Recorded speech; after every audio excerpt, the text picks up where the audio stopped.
I was appointed as Goodwill Ambassador for UN Women 6 months ago.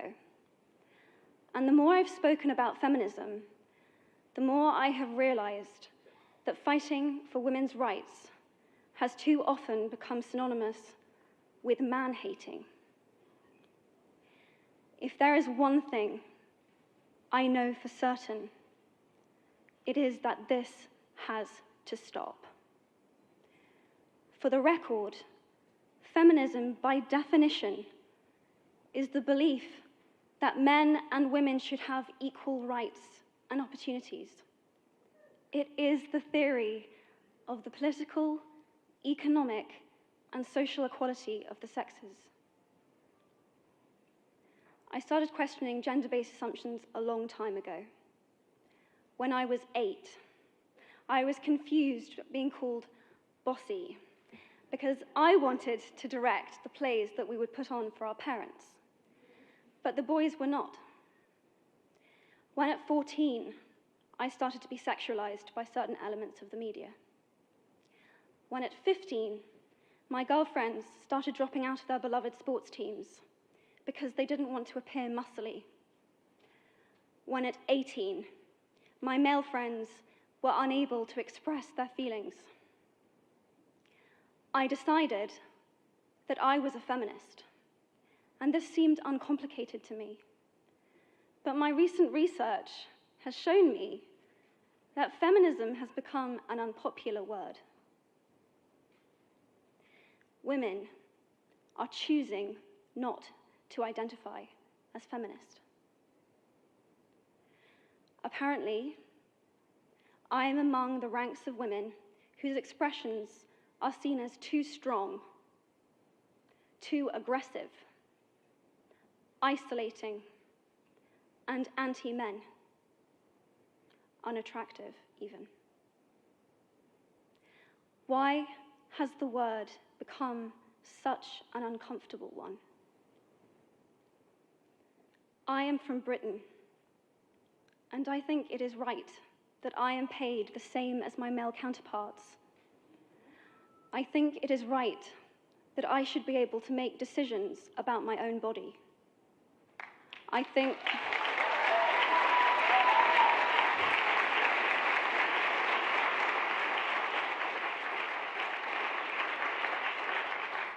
it is right that women be involved on my behalf in the policies and the decisions that will affect my life. I think it is right that socially I am afforded the same respect as men. But sadly, I can say that there is no one country in the world where all women can expect to receive these rights. No country in the world can yet say that they have achieved gender equality. These rights I consider to be human rights, but I am one of the lucky ones. My life is a sheer privilege because my parents didn't love me less because I was born a daughter. My school did not limit me because I was a girl. My mentors didn't assume that I would go less far because I might give birth to a child one day. These influences were the gender equality ambassadors that made me who I am today. They may not know it, but they are the inadvertent feminists who are changing the world today. We need more of those. And if you still hate the word, it is not the word that is important. It's the idea and the ambition behind it.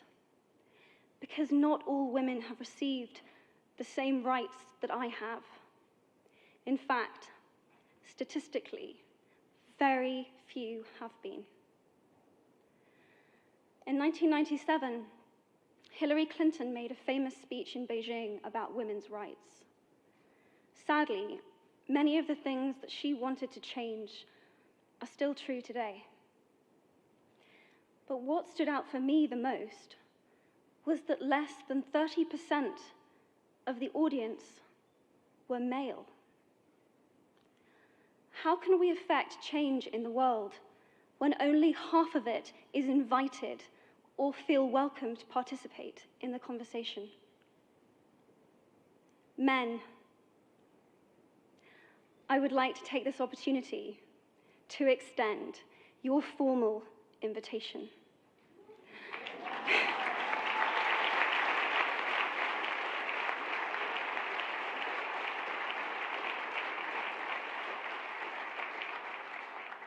Gender equality is your issue too. Because to date, I've seen my father's role as a parent being valued less by society, despite my needing his presence as a child as much as my mother's. I've seen young men suffering from mental illness, unable to ask for help, for fear it would make them less of a man or less of a man. In fact, in the UK, suicide is the biggest killer of men between 20 to 49, eclipsing road accidents, cancer, and coronary heart disease. I've seen men made fragile and insecure by a distorted sense of what constitutes male success. Men don't have the benefits of equality either. We don't often talk about men being imprisoned by gender stereotypes, but I can see that they are, and that when they are free, things will change for women as a natural consequence. If men don't have to be aggressive in order to be accepted, women won't feel compelled to be submissive. If men don't have to control, women won't have to be controlled. Both men and women should feel free to be sensitive. Both men and women should feel free to be strong. It is time that we all perceive gender on a spectrum instead of two sets of opposing ideals.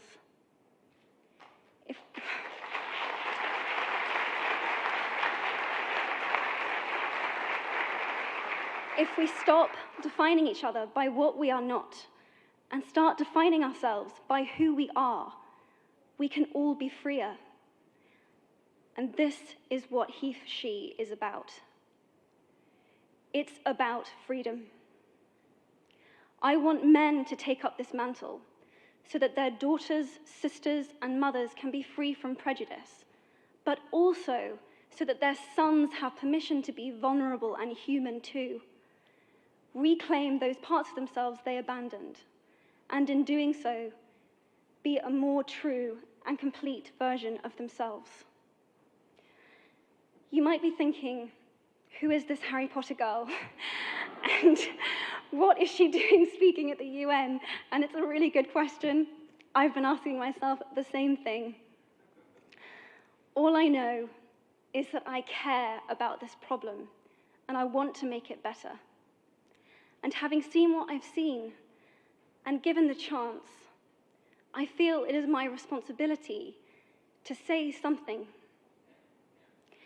Statesman Edmund Burke said, "All that is needed for the forces of evil to triumph is for good men and women to do nothing."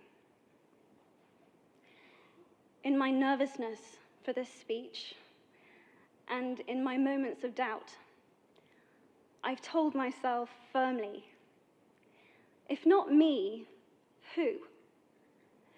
If not now, when? If you have similar doubts when opportunities are presented to you, I hope that those words will be helpful. Because the reality is that if we do nothing, it will take 75 years, or for me to be nearly 100, before women can expect to be paid the same as men for the same work. 15.5 million girls will be married in the next 16 years as children. And at current rates, it won't be until 2086 before all rural African girls can have a secondary education. if you believe in equality, you might be one of those inadvertent feminists that I spoke of earlier. And for this, I applaud you. We are struggling for a uniting word, but the good news is that we have a uniting movement. It is called He for She. I am inviting you to step forward, to be seen, and to ask yourself, if not me, who? If not now, when? Thank you very, very much.